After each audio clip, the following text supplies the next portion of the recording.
Shalom Uvracha. On va parler, avant de parler de la parashat Berukotai, il y en a des Yoma, Lag BaOmer, et c'est au Canada encore, c'est encore Lag BaOmer, on vient de quitter, mais il faut bien parler quelques mots sur Rabbi Shimon ben Yochai, c'était Saïloula. Alors, comme vous savez, c'est l'unique Tana qui a reçu le permis du ciel pour dévoiler tous les sodotes de la Torah. On se demande pourquoi. Pourquoi c'est lui l'unique? Les autres n'ont pas eu le permis. C'est lui l'unique. Et pourquoi? Lui, c'était l'élève de Rabbi Akiva. Un des 5 élèves de Rabbi Akiva. Et qui c'était? David Amelech, il écrit Alita lamaram veshavita shevi. Tu es monté au ciel, comme ça c'est dans Tehilim, 68e chapitre, 19e verset. Tu es monté lamaram, dans les cieux, et veshavita shevi, tu es retourné en captivité, shevi. C'est quoi shevi? Moshe est monté au ciel pour nous amener l'étape de la loi. Et il est retourné en Shevi, comme ça dit David Amelech. Il voyait tout ce qu'il a dit en un mot. Shevi, c'est quoi? Il est retourné en Gilgoul. Chez qui? Chez Rabbi Shimon ben Yochai. Qui, Moshe? Moshe Rabbeinu. Le Nitzotz de Moshe Rabbeinu est venu chez lui, maintenant pour dévoiler maintenant ce que Moshe Rabbeinu n'a pas dévoilé. Quoi? Le pain du Sod. Alors, Shevi, c'est quoi Shevi? Eh bien, ce sont les initiales de Shimon Bar Yochai. Oui, ça? Shavita Shevi, c'est Shimon Bar Yochai. Et puis, le dor, malheureusement, ça n'était pas tellement à la hauteur. Ils ont pris, oui, mais après, ils ont mis en Guénisa le soir. Et ça s'est été dévoilé seulement dans l'époque du Rambam, comme vous savez. Et alors, il est retourné en Gilgoul, chez qui? Chez le Harizal, dans le 1500, de l'ère vulgaire. Et comment il s'appelle? Eh bien, il s'appelle Yitzhak ben Shalom. Shevi ben Shlomo. Shevi et Shevi à l'envers. Parce qu'il est retourné. Quand il retourne, alors c'est à l'envers. Et puis, après 18 mois qu'il a enseigné, le Harizal, eh bien, qu'est-ce qui s'est passé? Ben, il a quitté. Alors, son maître, son élève, il lui demande, mais pourquoi tu nous as quitté si tôt? On ne comprend pas tellement de choses. Il dit, le dor n'était pas là où? Il n'était pas à la hauteur encore de recevoir tous ces grands secrets. Mais si vous êtes méritant, je vais retourner. Et il est retourné, le Harizal, en Gilgoul, chez qui? Chez le Rachash. Comment il s'appelait le Rachash? Shalom ben Yitzhak. De nouveau Shevi. Alors Shevi à l'envers encore, à l'envers de l'envers. Stop! Pourquoi stop? Ça y est, il est venu le Rachash, il nous a donné toutes les kavanot. Tout est Shulchan Aruch. C'est-à-dire, la table elle est mise, tu n'as qu'à t'asseoir, tu l'as et manger. Donc toutes les kavanos sont là. C'est une qui est étudiée et appliquée. Comment servir ton créateur? Bon, ça, ceci étant dit, dans un mot de Shevi. Alors maintenant, moi, j'ai dit, je dois chercher dans la Torah, tout est inscrit dans la Torah. Ça ne peut pas être que ça ne peut pas être inscrit dans la Torah. Oui, non. Alors que je vais. Eh bien, je me suis dit, qui c'est qui a fait les choses secrètes, les a dévoilées? Rabbi Shimon ben Yochai. Ah, donc c'est le premier qui a eu ce permis? Oui. Ah oui, il se trouve. Je me suis dit, il y a un verset qui parle. À la fin, dans Devarim, dans le testament de Moshe Rabbeinu, il dit, Anistarot Hashem Elokeinu, les choses cachées sont à Dieu, Veniglot, et les choses dévoilées sont à nous et nos enfants en éternité, pour le faire en éternité. Je me suis dit, c'est là-dedans, ça doit être trouvé tous ces grands secrets. Rabotai, venez voir. Regardez, j'ai pris ça. Hanistarot l'Hashem Elokeinu. Vaniglot lan ulvanenu ad olam laset et kol divrei ha-Torah azot. Regardez, si vous prenez le shin de la asot, comptez 3 lettres en arrière. 1, 2, 3, c'est Mem. 1, 2, 3, c'est Ain. 1, 2, 3, c'est Vav. 1, 2, 3, c'est Nun. Ça fait Shimon en saut de lettres régulier de 3 lettres. Pourquoi en arrière? Parce qu'il retourne en Gigoul. Et pourquoi 3 lettres? Parce qu'il y a 3 Gilgoulim. Point final. Aïe, aïe, aïe, aïe, aïe, tabachaboré. Sans chanceux, c'est barbu. Est-ce que vous voyez? La logique pure m'a dicté d'aller chercher où ça dans le verset, l'unique verset dans toute la Torah, où il est écrit les choses cachées sont à. Regardez ici sur notre optique, les choses cachées sont à Dieu, notre Dieu. Vaniglot, je dévoilais, la nulvanenu, adolam, la sant et kol, livré ha Torah, hazot. Incroyable. Alors, dans ces conditions-là, il y a ça, c'est un verset qui cache tant de secrets que vous n'avez pas une idée. Alors, je vais vous inviter à suivre. Je vais vous donner quelques petites miettes de cette puissance inépuisable de ce verset. Qu'est-ce qu'il renferme? Et pour cela, qu'est-ce qu'on va faire? Eh bien, on va prendre la valeur numérique de tout le verset, qui calcule combien c'est? 4729. Le gématrie de tous les tagim et la gématrie de tous les voyelles. Et en plus, il y a ici 11 lettres qui sont pointillées par un point. 11 lettres. Ce sont des yods, oui, 11 fois 10, n'est-ce pas? Alors on a ici. Dans ces conditions, qu'est-ce qu'on a? C'est 11 points. 11 points. C'est quoi ces points? Aïe, aïe, aïe. C'est quoi? Bon, vous voulez que je vous le dise? Je vous le dis tout de suite. Qu'est-ce qui se passe ici? Ces 11 points, on nous enseigne de quoi il s'agit. La dernière Mishnah de la Torah orale, dans Uktzin, Maseret Uktzin, dernière Mishnah de toute la Torah orale, il te dit, à la fin des temps, les Ohavai yesh, à mes aimants, à ceux que j'aime, yesh, je leur donnerai yesh. C'est quoi yesh? Combien c'est yesh? 310. Chacun de nous aura 310 mondes. Vous savez ce que ça veut dire? 310 a un sens. 310, évidemment. 310. Et alors, oui, parce que maintenant, qu'est-ce qu'on a reçu? On a reçu le maaser. Tu veux voir la preuve qu'on a reçu le maaser? On a reçu cette terre, avant de nous appartenir, elle appartenait à combien des nations? 7 nations. Oui ou non? Et ces 7 nations étaient gouvernées par combien de roitelets?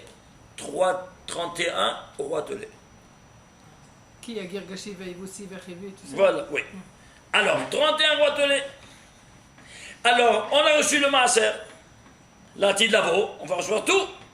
Parce que c'est du domaine de celui qui a servi le Créateur. Alors, qu'est-ce que tu vas prendre? Tu vas prendre tout le capital. Et combien c'est? Alors, 2, 7, c'est 70. C'est quoi? Dans le monde, il y a 70 nations. Alors, toi, tu as reçu 7, c'est le maaser. La Tidlavo, tu vas recevoir le monde entier. Alors, ils ont raison, les goyim. Évidemment, parce qu'il n'y aura plus aucune capitale. La capitale, c'est une capitale du monde. La capitale, Yerushalayim, point final. Les autres, Washington, Paris et tout ça, ce sont des faubourgs de Yerushalayim, sachez-le. C'est clair ou pas? Sois bien clair. Pour toutes les nations du monde et pour tous les chefs d'État. Eux vont venir ici et ils vont essuyer et frotter les chaussures au Kohanim Gedolim. S'ils ont le mérite. Vous entendez ce que je dis? Bon, ceci étant dit, alors, 70 nations, oui. Et combien des rois il y avait? 31. Ils gouvernent combien?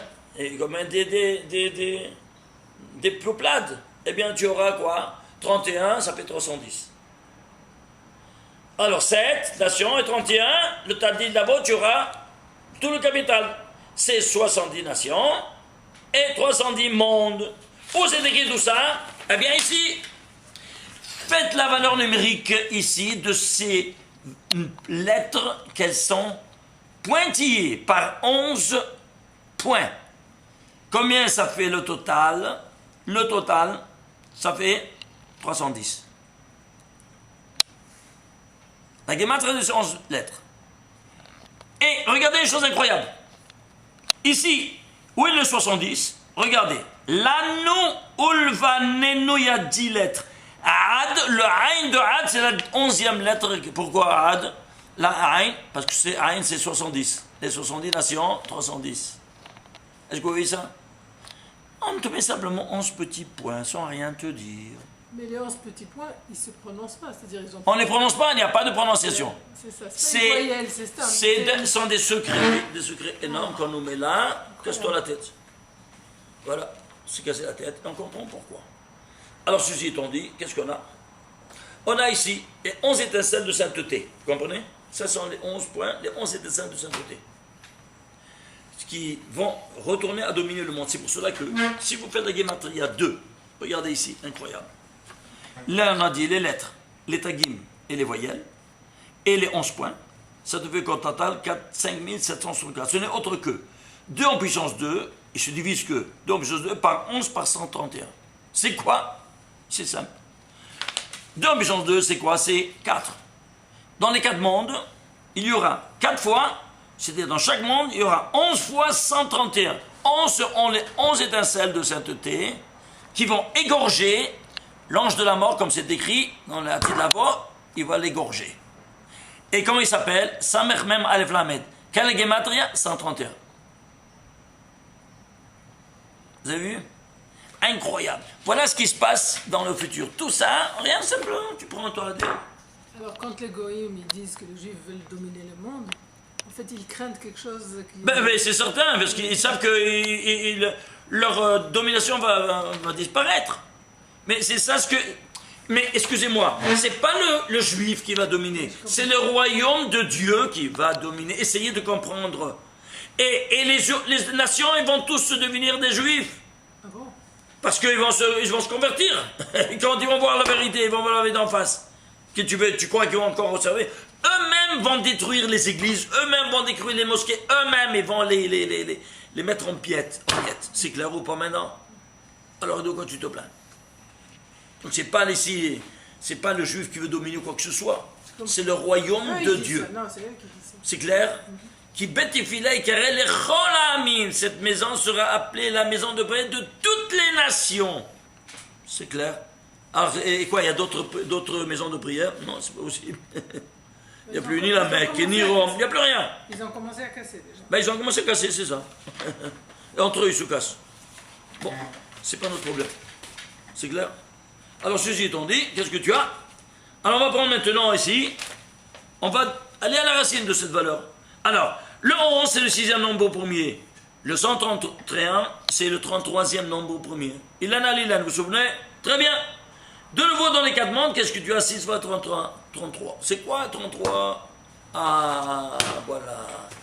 Rabbi Shimon Bar Yochai, il a dit, je vais élire le jour de Maïloula, le 33e jour de l'Omer. Pourquoi 33? Parce que c'est un nom divin de lumière, qui représente la lumière. Et d'où il vient? Du nom Elohim, quand vous prenez lettres avant Elohim. Elohim, c'est rigueur. Si tu prends les lettres d'avant, une lettre avant, c'est-à-dire, elle devient miséricorde. Alors, avant le Aleph, c'est Aleph. Et la dernière lettre, c'est le même de Elohim.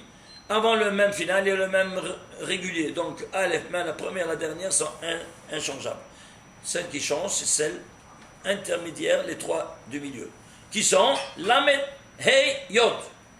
Avant Lamed, qu'est-ce que tu as? Raf. Combien c'est? 20. Avant le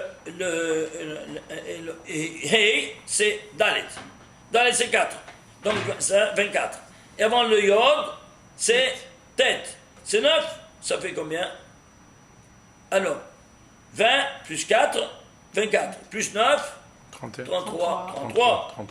Alors, 33, c'est quoi? Voilà. Ça, c'est le nom de lumière. Voilà donc qu'est-ce qui se dévoile à travers l'égorgement de la lumière.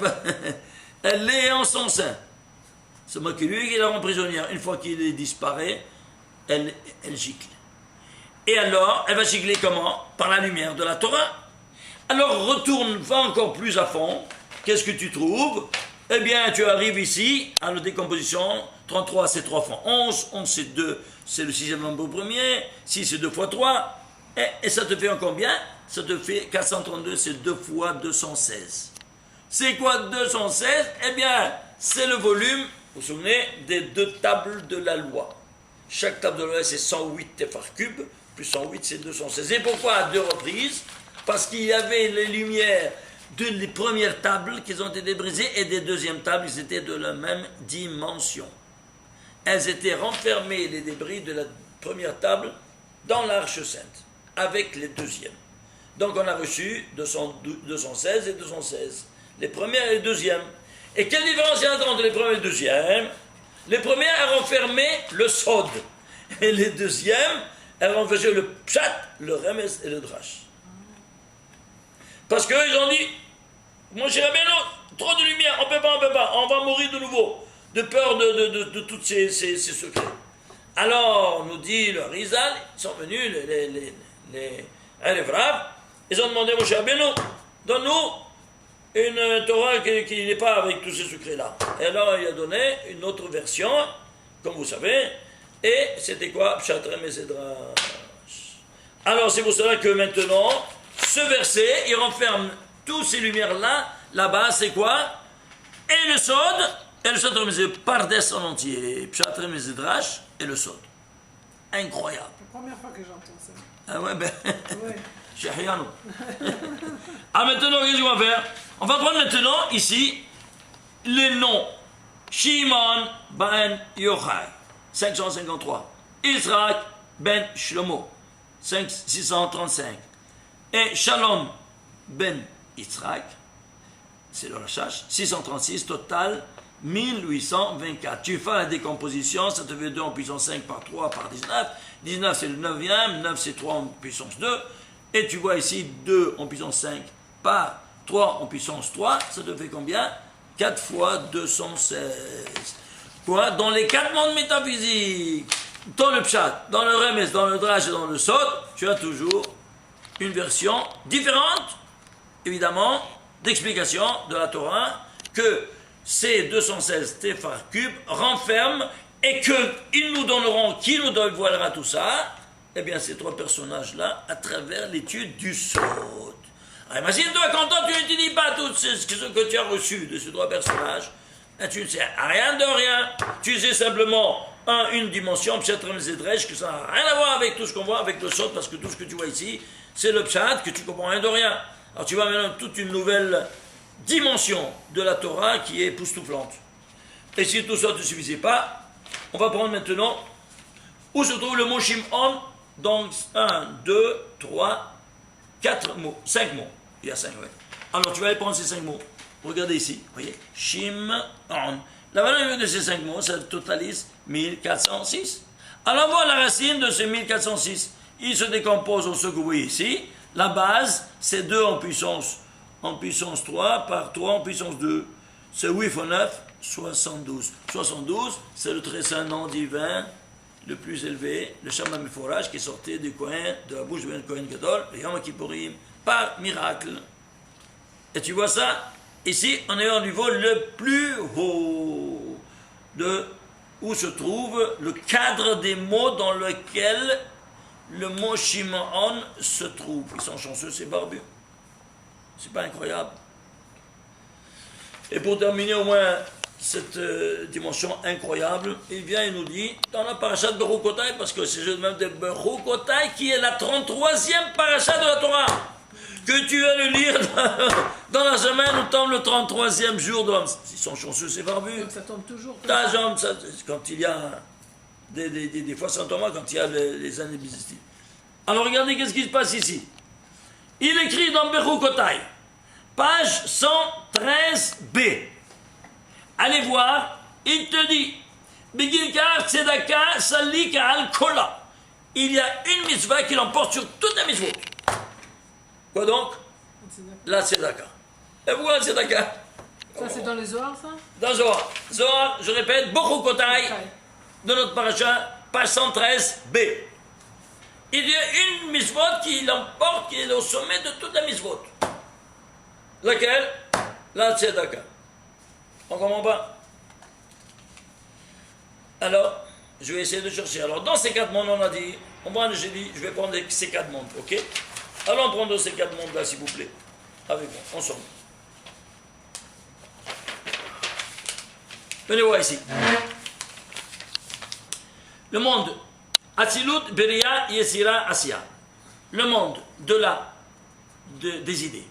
Le monde de la création, de la formation et de l'action. Ici, c'est le nom 72, le plus élevé, qui s'écrit comme ça. Yud, Kei, Vav, Kei. Tu arrives à voir? Très bien. J'ai cherché combien de fois il se trouve le nom de Dieu. Ici 72, 63, ici 45, 52.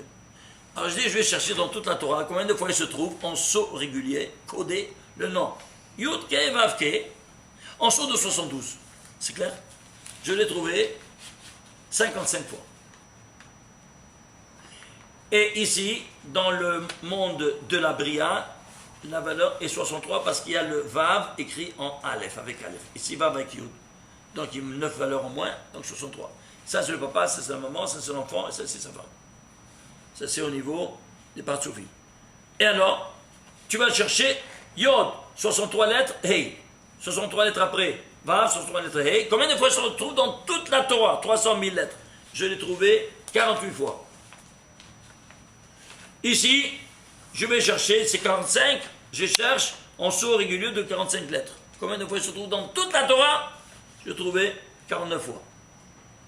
Et ça, ici, 52, en saut 52, combien de fois il se trouve? 47 fois. Si tu fais le total, 199. C'est quoi 199? La guématre de Tzedaka. Dans toute la Torah, le nom divin se trouve semé, codé dans 300 000 lettres, dans la même mesure d'une seule et unique mitzvah parmi les 613 qu'il a émis. Laquelle? Tzedaka. Qu'est-ce que nous dit Rabbi Shimon Bar Yochai ici? La Tzedaka, c'est celle qui est au sommet de toutes les mitzvot. Comment il savait ça? Moi, j'ai trouvé, ça, avec un ordinateur. Mais comment il savait les choses pareilles? Est-ce qu'il y avait un ordinateur? Il était dans une grotte. Dites-moi vous. Il avait une roi HaKodesh. Ah, tu comprends maintenant? Et c'est le roi HaKodesh. Ici, il faut un ordinateur pour dévoiler ces choses-là. Il étudiait avec Léonavi? Il étudiait avec son fils.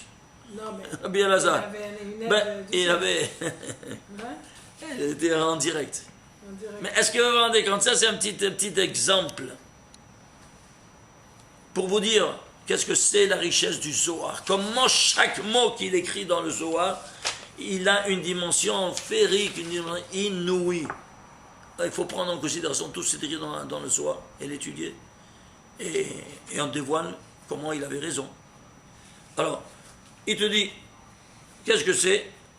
Tu fais l'union. Pourquoi c'est la plus grande? Parce que tu fais l'union du nom de Dieu. Yud, Kei, Vav, ce sont les 3 lettres qui donnent à la Hei qui est la Malchut. La dernière lettre, c'est la Malchut. Donc la Malchut n'a pas de lumière. Comme le pauvre qui n'a pas de moyens, alors aussi, tout comme la Malchut n'a pas de... Alors elle s'appelle la pauvre, parce qu'elle est appauvrie de lumière. C'est pour ça qu'elle s'appelle en hébreu, dans le langage du Zohar, Dalla Va'ania. Dalla, c'est-à-dire, Dal, c'est un pauvre. Une pauvre, Va'ania, pauvre, doublement. Alors, si c'est ainsi, alors de recevoir, très bien. Au niveau humain, c'est le pauvre. Il peut être même un homme. Et si c'est la femme, parce qu'elle reçoit. Elle n'a pas en soi, elle reçoit de l'homme, et puis elle engendre. Très bien. Ah, maintenant ici, il te dit, il prend ici, voilà, ça c'est le riche. Le quoi? Le riche. Ok. Approche-toi comme ça, tu vois. Ça c'est le riche.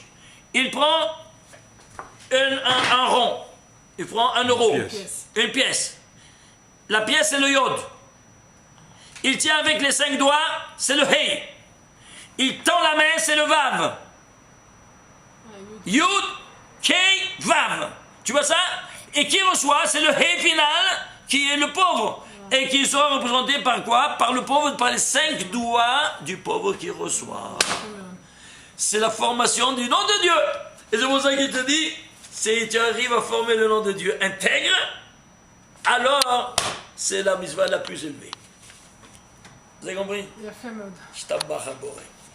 Alors on va passer maintenant Parashat Berukotai. Parashat Berukotai. Je vais vous dire un passouk parce que c'est fabuleux. Regardez. C'est écrit. Bechol maaser bakar, et chaque dîme du gros menu ou du petit menu, hein, vous allez, qui passe sous la verge, hein, tu donnes la verge, tu comptes 1, 2, 3, tac. La 10e, Assyrie, il est Kodesh Lachem. Le 10e, il est saint, destiné, sanctifié à Dieu. Viens, Reb Shimshon d'Astropolia, c'est Mikon d'amour. Est-ce qu'il nous dit? Il nous dit, vous savez qu'est-ce qui s'est passé? De quoi il parle de ça? Tout est en secret. Maintenant, je vous dévoile un grand secret. Lequel? Eh bien, pourquoi il y a eu Asra Harugé Malchut? Pourquoi il y a 10 morts, 10 géants du judaïsme qui ont été martyrisés? Parce que ils devaient payer pour leur père, qu'ils ont volé Yosef et l'ont vendu. Celui qui vole une âme, il est condamné à mort. Et si on allait mettre à mort les rochers Shevatim, les chefs des tribus, il n'y aurait pas eu de tribu d'Israël. Alors on les a laissés faire. Ils ont dit seulement, un de vos descendants vont payer votre péché. Alors c'est pour ça que chaque tribu, un de ces descendants de chaque tribu, il a été payé pour cette participation malheureuse. Alors, alors maintenant, combien ils étaient? Vous savez qu'ils étaient 9. Avec Yosef, ils étaient 10. Et tu enlèves Yosef, donc ils étaient 9. Alors, il fallait faire un jurement que personne ne dévoile ça. Il faut le minyan. Alors, ils ont demandé à la Shekhinah, viens avec nous, tu fais toi le minyan. Tu veux dire les frères de Yosef? Les frères de Yosef. Alors, ils ont demandé à Kadosh Baruch Hu d'associer la Shekhinah dans la décision de condamner à mort Yosef. Ah oui. Après, il est venu Reuven, il a dit de le sauver, de le jeter dans le puits. Bon, alors ceci étant dit, qu'est-ce qui s'est passé? Donc Hachem était d'accord avec eux. Il était d'accord, oui. Tu vas, Beravam, tu dois aller selon la décision finale. Pourquoi il est puni après? Ah, pourquoi? Parce que eux l'ont obligé. On oblige Hachem. Tu sais, Comment on oblige Hachem? c'est écrit Ténoros d'Elohim. Ténoros de quoi? Tu vas donner force à Dieu, c'est quoi? Il n'a pas la force. Parce que nos actions, elles donnent la force à la Shekhinah d'agir. Nos actions, elles le vident de son pouvoir d'agir dans le monde. C'est nous qui font la chose, mais après, tu vas recevoir là-haut, tu vas recevoir la tréha. Alors là, c'est comme dans le restaurant. Tu rentres dans le restaurant, tu prends le menu, je veux tout, je t'apporte tout. Mais après, à la caisse, et si tu n'as pas, qu'est-ce que tu fais? La vaisselle. Alors, c'est clair, la même chose là-haut. C'est clair, c'est la même chose. Alors, sachez-le, il y a un compte à régler à chaque chose. Ceci étant dit, alors maintenant, qu'est-ce qu'on fait? Alors, il y a 10 qui vont payer. Mais alors, quelle tribu va faire 2 fois? Va faire 2 fois quoi? Ils sont 9. Oui. Et chacun doit payer par un personnage. Oui. Mais il y a eu 10 martyrs, 10 géants qui sont morts. Alors le 10e, pour qui aide la tribu qui doit donner 2 de ses enfants? Ça, c'est la question. Vous avez compris? On a compris la question. Hein? On ne connaît pas la réponse. Alors, qui c'était le 10e? Akadosh Baruch Hu. Et qui va payer pour Akadosh Baruch Hu? Il y a quelqu'un, il y a un homme qui doit payer. Qui va payer? Alors, quelle tribu? Ben, c'est toi. Alors, qu'est-ce qu'il va faire? Il va prendre un des géants qui est Rabbi Akiva, qui est Ben Gerim, fils de converti. Il n'est pas dans la rose des 9 tribus, parce que c'est un converti, donc il vient de l'externe. Et ceux qui les convertis viennent directement de Dieu. Alors il devait payer Dieu sa part. Et comment il a fait? Eh bien, il a pris un qui était de sa part à lui, que c'est Rabbi Akiva. Incroyable. Comme ça, nous dit Rabbi Shimshon d'Astropolia. Rabbi Shimshon d'Astropolia, il est de quelle période? Mais c'était dans l'époque du Maharal, c'était le petit-fils du Maharal. Donc ça veut dire quoi? Le 17e siècle? Je ne me rappelle plus. 1500. 1500. Oui. 16e. Alors, regardez ici une chose incroyable. Comptez avec moi. 1, 2, 3, des mots. 1, 2, 3, 4, 5, 6, 7, 8, 9. Le 10e mot, c'est Assyrie. Alors, il y a 10 mots, 10 mots. Et le 10e, c'est Assyrie. Il est Kodesh Hashem. Ce mot Assyrie, donc, il fait allusion à qui? À Rabbi Akiva, le maître de Rabbi Shimon Bar Yochai. On décompte. Alors, on va voir maintenant qu'est-ce que c'est ce Assyrie. Prenons la Gemara de Assyrie. Assyrie, c'est combien? C'est 595. Waouh. Déjà, le mot Ha-Assyrie, c'est 595. C'est quoi? C'est 5 fois 119. C'est quoi 119? Vous vous souvenez? Dans tout le récit des 7 jours de la création, il y a 119 fois le mot Adam. Adam, c'est un 119. Pourquoi 119 et pas 120? Dit David Améler, il lui manquait un tout petit peu. Comment c'est Ma'at? C'est 119. C'est-à-dire, il provient de Dieu. Ma'at mi Elokim, c'est-à-dire quoi mi Elokim? Elokim, c'est 5 lettres. Combien de permissions tu peux faire avec 5 lettres? Elles sont toujours des noms de Dieu. Tu fais 5 factoriels, 5 fois 4, fois 3, fois 2, fois 1. Ça te fait 120. Eh bien, on lui a donné 119, il manquait 1. C'était le Elohim qui lui manquait. Ainsi nous dit le soir. Alors, tu vois que dans tout le récit de la création, il y a 119 fois le nom Adam. C'est le couronnement de toute la création? Oui, il y en a fait. Ah oui, mais Thomas, c'est Bema Hajavadhila, ce qu'il a fait. Témoin ce qui était au départ en pensée. Qu'est-ce qui était au départ en pensée? Ben, le premier verset de la Torah. Quoi? Bereshit bara Elokim Hashem haaretz. Si c'est le couronnement, tu prends les couronnes du premier verset. Combien des couronnes il y a? Combien de tagim? 17 tagim. 17 tagim. Chaque tag c'est Zain. Zain c'est 7. 17 par 7, 119. C'est QFD, ce qu'il fallait démontrer. Que ce qu'il y a à la fin et au début, dans la même mesure d'intensité. Prenez le livre 119, on a tout un livre de plus de 500 pages, on a écrit sur ce paramote incroyable du 119.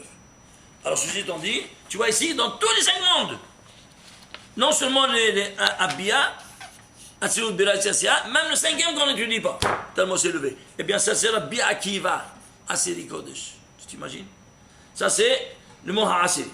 Maintenant on va prendre les Tagim, 63. C'est quoi 63? Aïe. Vous voyez ça? C'est 63. Et alors c'est quoi? Eh bien ce n'est autre que les téphilines. Il y a 3 paires de téphilines. Chaque paire de téphilines contient 21 fois le nom de Dieu. 3 fois 21, c'est 63. Voilà donc ici que tu as ici. Dans ces conditions-là, qu'est-ce qu'on a? Ici, les tagim. Et les voyelles, 62. Le total, 720. C'est 10 fois le très saint nom, le Shem HaMevorach 60. Pourquoi 10? Parce que chacun des 10 géants était représentant, porte-parole du Shem HaMevorach. Dans le 10e, il est le résumé de tout. C'est pas incroyable? Regardez ce que ça manque aux collègues qui ne veulent pas étudier le Sod parce qu'ils ne comprennent rien. Ils ne comprennent pas de quoi il s'agit. Moi, c'est quand tu traduis, qu'est-ce que tu as traduit? Où ça va avec une traduction pareille, tout ça? Toutes ces valeurs numériques. Et maintenant, si nous prenons maintenant, regardez, on va prendre maintenant quoi? Regardez maintenant chaque détail. C'est incroyable. On va prendre par exemple, ici, la Gematria de tout le verset. Tout le verset, Gematria des lettres, c'est 4157. 4157, c'est quoi? Eh bien, c'est un nombre premier. Lequel? Le 573e nombre premier. 573, il se compose par 3 fois 191. 3 c'est la base. 91 c'est 191, c'est 44e nombre premier. 44 c'est 4 fois 11. 11 c'est 2 fois 3, 6. Et bien de nouveau c'est de sorte la base 72. Shem HaMevorach qui ressort une fois de plus, comme ici à Assyrie. Pour nous dire quoi? Que tout le verset, il a la même base. C'est drôle, hein? Le quoi? Le Shem HaMevorach. Et si tu prends le Gematria, comme vous voyez ici, comme on a fait, des tagim aussi, des lettres et des voyelles, ça te donne 5083. Ben, 5083, tu le décomposes comme vous voyez ici. Qu'est-ce que ça te donne? Eh bien, ça te donne 2 en puissance 8. Pourquoi 2 en puissance? C'est quoi 2 en puissance 8? Eh bien, le 8, c'est le dévoilement divin qui se fait à qui? Au Kohen Gadol, quand il est rentré dans le Kodesh Kodashim, il s'est dévoilé une seule fois dans toute l'année. Quand il est rentré dans le Kodesh Kodashim. Alors, 8, c'est le paramètre du dévoilement divin. Yom HaShemini, Parashat Shemini, dévoilement, les résidences divines. Donc, 8e, pourquoi? Au 8e jour, c'est dévoilé. Alors, tu veux 2 par 2 par 2 par 2, 8 fois 2 par 2 par 2 par 2 par 2. Ça te fait Aaron. Et qui c'est Aaron? Le premier, Kohen Gadol. Et si qui sont 10 ou 10, eh bien, tous ils parlaient comme le porte-parole du Shem HaMeforash. Parce que lui rentrait, il sortait de sa bouche, par miracle, le quoi? Le Shem HaMeforash de 72. Incroyable. Ici, on te dit l'identité, à travers les tagim, les voyelles et les lettres, de tout le verset. Et on ne voit rien de rien. Qui nous dit ça? Rabbi Shimon Bar nous dit, Ilan, tu composes-le. Et tu vas voir la racine de chaque chose et tu vas voir de quoi on parle. Et si tout ça ne suffisait pas, eh bien, regardez ici. Ici, on a 10 mots. Ces 10 mots, ils seront rédigés en 36 lettres. Pourquoi 36 lettres? Tu sais pourquoi 36 lettres? Parce que ce sont tous des sadigim. Combien de sadigim il y a qui régissent le monde? 36. Vous entendez ces 36. Ben, peut-être tu vas me dire, ils sont chanceux, c'est pas mieux. Ces 10 mots sont rédigés en 36 lettres. Et si ça ne suffisait pas, ça au niveau micro. Au niveau macro, ça doit être la même chose, oui, non. Ce qu'il y a au micro-dimension, il y a au niveau macro-dimension. Vous savez ça? C'est une règle. Alors je dis, je vais prendre le niveau macro. Tout la Torah. Quel est ce verset? Quel verset c'est de la Torah? C'est le 3600e verset de la Torah de boule. Pas un de plus, pas un de moins. Pourquoi 3600? C'est 100 fois 36. C'est-à-dire, ces 36, ces tzadikim, ils ont égorgé le Satan, qui est sa mère même, 100 fois. Sa mère même, c'est 100. C'est le nom de l'ange de la mort. Vous vous rendez compte? Ça veut dire qu'il a égorgé. Et après leur mort, dans leur génération, ils l'ont égorgé. C'est Ezekidou Hashem. Il ne voyait pas Rabbi Akiva, il ne voyait pas le moment de donner sa vie, de mourir à Kiddush Hashem, chacun de nous. Tu sais il n'y a pas plus élevé que ça, cette mort. C'est pas qu'on doit le chercher, mais si il la donne, il n'y a pas plus haut que ça. Du Kedusha, il l'a abeyoter. C'est pour ça que, ici, tu vois ici tout en 36. C'est pas incroyable? Et si tout ne suffisait pas, on va voir maintenant quoi? La gematria de l'emplacement de la lettre. Hey, cette lettre Hey, quelle lettre elle est de Bereshit? Tu vas calculer, c'est la 186 263e lettre de la Torah. Regardez même l'emplacement de chaque lettre et comme elle signifie. Non seulement chaque mot, chaque verset, même la lettre, au niveau micro, nano-micro. Bien, il se décompose, il se fait combien? 16 fois 216. C'est quoi 16? C'est l'épée du Créateur, comme on l'a déjà dit à plusieurs reprises. Yod Vav, le nom de Dieu, Yod Ke Vav Ke. Il y a 2 lettres masculines, Yod et Vav, parce que le Yod est dans le Hey, et le Vav au Hey. Il y a 2 lettres féminines et 2 lettres masculines. Donc Yod Vav, c'est les lettres qui agissent. Et c'est pour ça que Rabbi Shimon Bar écrit dans son Zohar, et il écrit Yod Vav, Harabosh Hakadosh Baruch Hu. Yod Vav, c'est l'épée du Créateur. Yod, c'est 16. Et bien ici, qu'est-ce que tu as? Les 16 qui vont trancher. Vois donc, tous les 216 rigueurs. Gevura, c'est rigueur. Ils sont 216 rigueurs. Qui va les neutraliser? Eh bien, c'est les tables de la loi qui contiennent les 620 lettres des 10 commandements et qui nous résument les 613 mitzvot de la Torah plus les 7 des Rabbanan. Voilà ce que nous donne ici ce verset-là de Bechukotai qui se trouve, allez le voir, Vaïkra, dernier chapitre de Vaïkra, c'est le 27e chapitre, 32e verset de Vaïkra. Et avec ce Bechukotai, on termine le livre du Lévitique, de la Torah de Kohanim. On va commencer ici en Israël, et on va commencer en Israël, Bamidbar.